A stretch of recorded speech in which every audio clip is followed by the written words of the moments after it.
चलो ये भादों में सावन सखी लोग कहता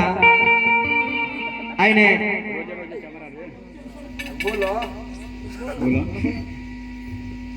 सखी लोग रोज रोज चबरा रे कोरेला दुआ रोज रोज चबरा रे कोरेला दुआ कोतो चटे मुकेशवा चमार बजाओ भैया चबरा बजाओ डूगा डूगी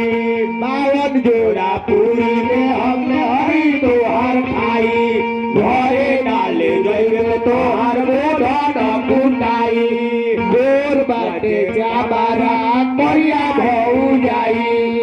हम नंदना के करा के गोरियाई ऊख में धाराई रही चबरा के भौजाई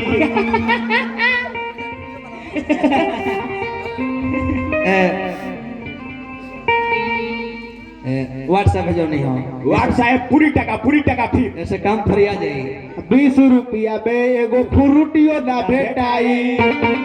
ए लगही थाना बा चुथरी पथरी पलटा जाई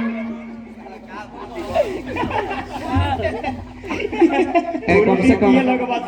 51 रुपया आवे के चाहिए बड़ी नेक हो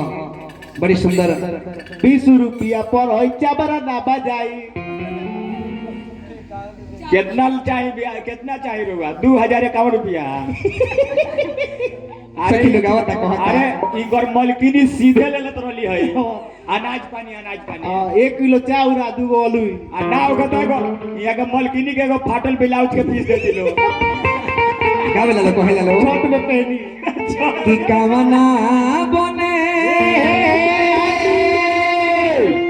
आरे रहलु ए कोई लरा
अभी है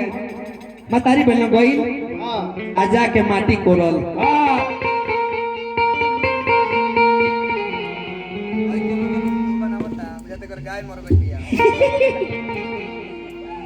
अब हरियर दुपर मतारी बहन जाला पान को सैली धके माटी कोरेला यस आ दूल्हा से बोले के दूल्हा हां बोली का ढूंढता रहो छुछुंदर छुछुंदर समुंदर समु बोका हसतुआ खाला जब सकिलो माटी कोर से चलेला यू आर खड़ा हो स्टैंडर में रहा यू आर इधर सामने तक ये